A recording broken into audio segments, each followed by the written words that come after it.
ये है 2013 में हुए आसाराम के कुटिया कांड की खौफनाक कहानी। एक ऐसे बाबा जो आज तो रेप और नर बलि चढ़ाने जैसे जुर्म के आरोप में जेल की हवा खा रहे हैं, मगर पहले बाबा का संसार जितना बड़ा था उतनी बड़ी सियासी पैठ भी थी। आसाराम जब जेल में नहीं था तब उसके मंच पर हर तरह का नेता हाजिरी लगाने पहुंचता था। आसाराम के राजनीति शास्त्र में क्या बीजेपी और क्या कांग्रेस, देखिए जरा। देश के प्रधानमंत्री नरेंद्र मोदी, पूर्व प्रधानमंत्री अटल बिहारी वाजपेयी, लाल कृष्ण आडवाणी, राजस्थान के पूर्व मुख्यमंत्री अशोक गहलोत और उस समय के तत्कालीन मुख्यमंत्री वसुंधरा राजे सिंधिया, छत्तीसगढ़ के मुख्यमंत्री रमन सिंह, सीएम शिवराज सिंह चौहान, मोहन भागवत, देवगौड़ा जी, कमलनाथ, उद्धव ठाकरे, हेमा मालिनी, फारूक अब्दुल्ला, उमा भारती, मुख्यमंत्री प्रवीण तोगड़िया, योग गुरु बाबा रामदेव। दोस्तों, कहा जाता है कि साधु संत इंसान और ईश्वर के बीच की कड़ी होते हैं, जिनकी भक्ति से हम भगवान से जुड़ पाते हैं। इसलिए ज्यादातर श्रद्धालु आंख बंद करके अपने संत, अपने गुरु पर विश्वास करते हैं। और यह कहना गलत नहीं होगा कि भारत में ऐसे सैकड़ों संत महात्मा हो चुके हैं जो लोगों को धर्म के पथ पर आगे ले आए हैं। लेकिन कुछ बाबाओं के सफेद मुखौटों के पीछे ऐसी काली करतूतें छिपी होती हैं जिनका पर्दाफाश होते ही हमारा भक्ति से ही मन उठ जाता है। ऐसे ही एक केस था आसाराम बापू का। दुनिया में करोड़ों श्रद्धालु, 400 से अधिक आश्रम और 10,000 करोड़ की संपत्ति वाले इस मशहूर बाबा की काली करतूत जब दुनिया के सामने आई तब हर कोई हैरान था। और आज हम आसाराम बापू के उस हर काले किस्से के बारे में जानेंगे जिसने लाखों लोगों की आस्था तोड़ दी। तो पूरा वीडियो जरूर देखिएगा। 70 के दशक में आसुमल हरपलानी नाम के इस जवाब ने खुद को संत बनाने की मुहिम की शुरुआत कर दी थी। चमचमाते सफेद कपड़े, सफेद दाढ़ी, लोगों के बीच प्रवचन के साथ आसुमल हरपलानी ने खुद को आसाराम के नाम से मार्केट किया। अहमदाबाद के मोटेरा में साबरमती नदी के किनारे आसाराम का पहला आश्रम बना। धीरे धीरे लोगों की भीड़ जुटनी शुरू हुई।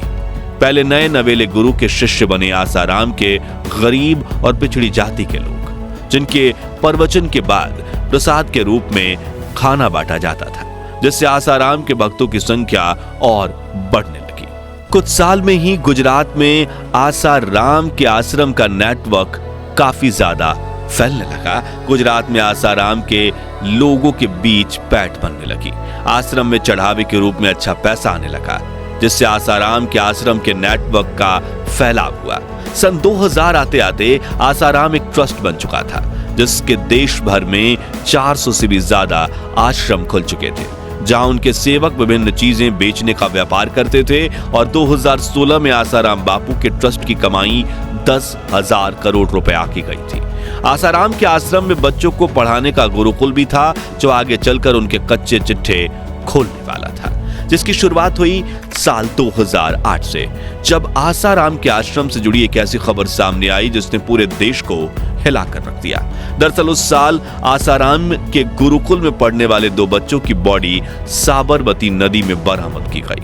गुजरात के ही रहने वाले 10 साल के 2 चचेरे भाई अभिषेक बाघेला और दीपेश बाघेला का कुछ दिन पहले ही आसाराम आश्रम के बने स्कूल में एडमिशन करवाया गया था, लेकिन दोनों के शव अधजले हालत में नदी में पाए गए, जिससे आसाराम पर नरबली का आरोप लगा। इस केस की सीधी जांच तो आसाराम की तरफ नहीं आई, लेकिन उनकी ट्रस्ट के कुछ लोगों के खिलाफ मामला दर्ज किया गया। कुछ साल तक सब कुछ वैसा ही चलता रहा और श्रद्धालु इस घटना को भूलने लगे। लेकिन फिर आया साल 2013, जो कि आसाराम की जिंदगी में कहर बनकर आया, क्योंकि इसी साल साधु संत होने का सफेद मुखौटा पहनने वाले आसाराम का असली चेहरा दुनिया के सामने आया। हुआ ये कि उत्तर प्रदेश में रहने वाली एक 16 साल की नाबालिग लड़की के माता पिता ने आसाराम पर यौन उत्पीड़न और रेप का आरोप लगाया। लेकिन आसाराम बापू इस लड़की के संपर्क में आए कैसे? तो हुआ यूं कि उत्तर प्रदेश के शाहजहांपुर के रहने वाले एक परिवार को संत आसाराम में काफी श्रद्धा थी और उन्होंने अपनी बेटी को पढ़ने के लिए घर से करीब 850 किलोमीटर दूर मध्य प्रदेश के छिंदवाड़ा में स्थित आसाराम के गुरुकुल में भेज दिया। ये दूरी तय करने में 15 घंटे लग जाते थे लेकिन बापू अपने सत्संग में कहते रहते थे कि उनके आश्रम में रहकर पढ़ाई करने वाले बच्चे पढ़ाई में तेज होने के साथ साथ उनमें सद्गुण भी होते हैं, और अपनी बेटी का भविष्य संवारने के लिए उन माता पिता ने कदम उठाया था। लेकिन वो कहां जानते थे कि आने वाले समय में एक ऐसा हादसा होने वाला है जो उनके जीवन में मुसीबतों का तूफान लेकर आएगा। दरअसल अखबारों में छपे विक्टिम के बयान के मुताबिक गुरुकुल में रहकर पढ़ाई में ध्यान दे रही वो मासूम बच्ची एक दिन बीमार पड़ जाती है। तभी उस गुरुकुल की वार्डन लड़की से कहती है कि तुम पर बुरी आत्मा का साया है और मैं आसाराम बापू से इस बारे में बात करूंगी। अगले दिन आश्रम के डायरेक्टर शरद ने उसे बुलाया और कहा कि तुम पर भूत प्रेत का साया है और जल्दी से हमें इसका इलाज करवाना होगा। अगली रात उस बच्ची को अनुष्ठान में बिठाया गया और पूरी रात मंत्रों का जाप चलता रहा। इस बात से उसका परिवार अनजान था। फिर 7 अगस्त 2013 को छिंदवाड़ा आश्रम से लड़की के घर एक फोन गया। यह फोन आश्रम में 2 लड़कियों की हॉस्टल वार्डन संचिता गुप्ता और शिल्पी ने किया था। शिल्पी ने उनसे कहा कि आपकी बेटी की तबीयत खराब है और आपको तुरंत छिंदवाड़ा पहुंच जाना चाहिए। लड़की के माता पिता तुरंत आश्रम के लिए रवाना हुए, जहां उन्हें पूरी बात बताकर आसाराम से मिलने दिल्ली जाने को कहा गया, क्योंकि शिल्पी का कहना था कि लड़की पर आत्मा का बुरा साया है जिसे आसाराम ही दूर कर सकते हैं। लेकिन जब ये लोग दिल्ली पहुंचे तो उन्हें बताया गया कि बापू तो जोधपुर में है। 14 अगस्त को जाकर परिवार की मुलाकात आसाराम से हुई, उसके हरिओम आश्रम में, जो जोधपुर के मड़ाई गांव में पड़ता है, जहां आसाराम ने परिवार को यकीन दिलाया कि वह पूजा करेगा, जिसके बाद लड़की पर से बुरी शक्तियों का साया खत्म हो जाएगा।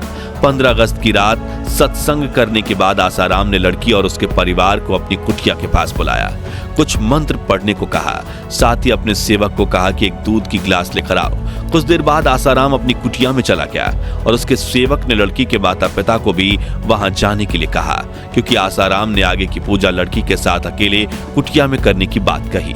अब लड़की के पिता तो वहां चले गए, लेकिन बेटी के इंतजार में उसकी मां वहीं सीढ़ियों पर बैठी रही।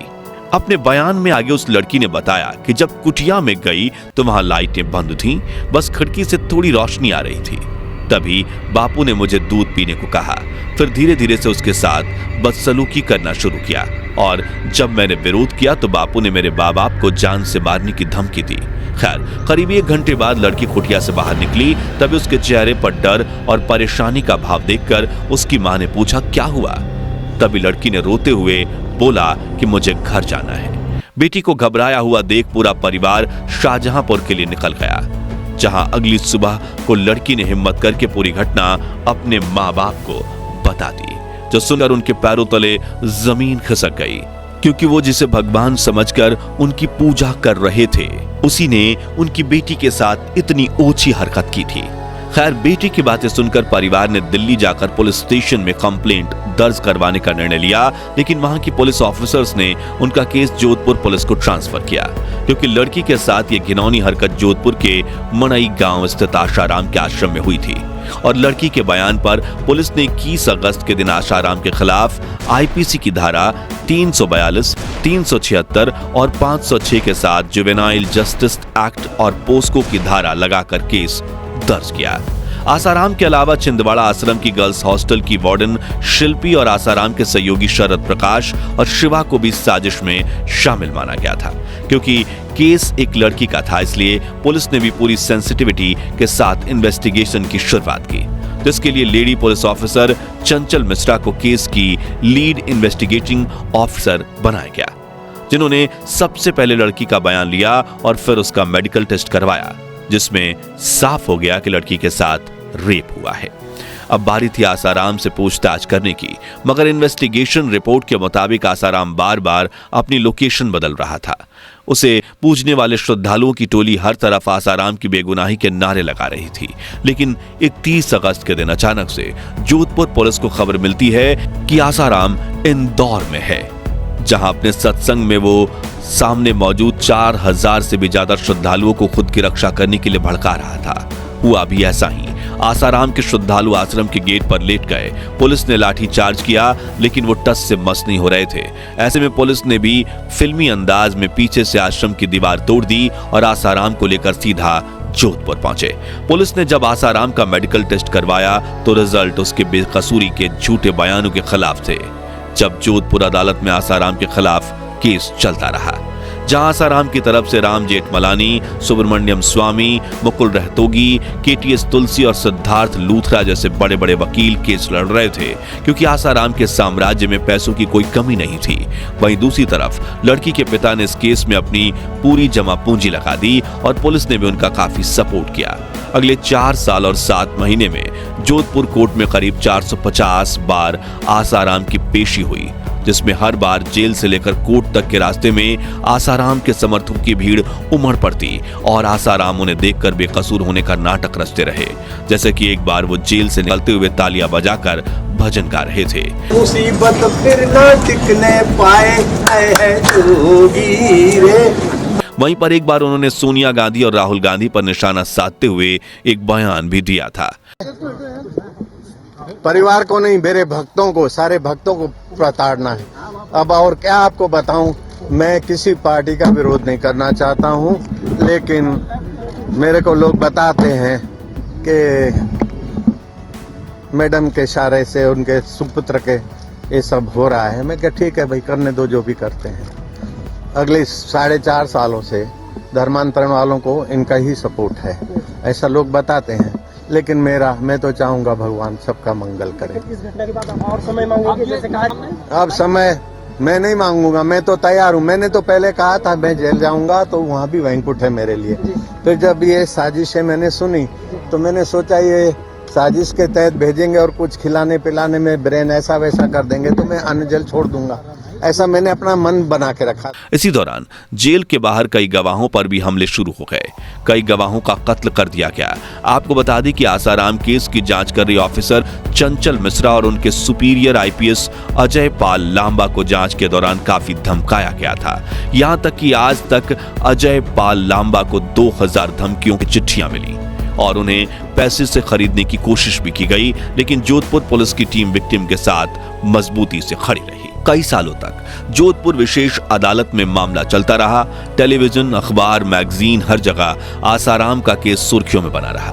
बेशक आसाराम के समर्थक उसके साथ खड़े थे, लेकिन उसके भक्तों की लिस्ट में कई बड़े बड़े नामों ने आसाराम के साथ दोस्ती की डोर काट दी। फिर 25 अप्रैल 2018 के दिन जोधपुर अदालत ने राजस्थान पुलिस की 1300 पेज की चार्जशीट पर मुहर लगा दी और आसाराम को दोषी करार देकर उम्र कैद की सजा सुनाई।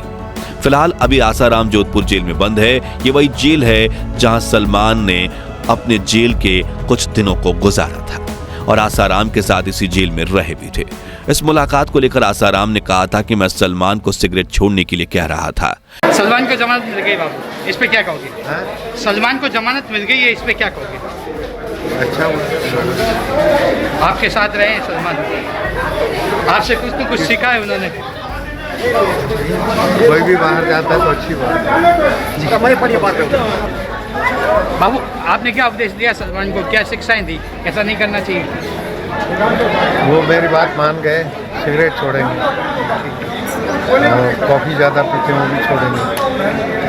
आसाराम बापू ने अपने एक पुराने सत्संग में कहा था कि उन्हें तिहाड़ जेल में जाना है और गिरफ्तार होकर जोधपुर जेल के सलाखों के पीछे जाने के बाद उनकी ये फुटेज काफी वायरल हुई थी।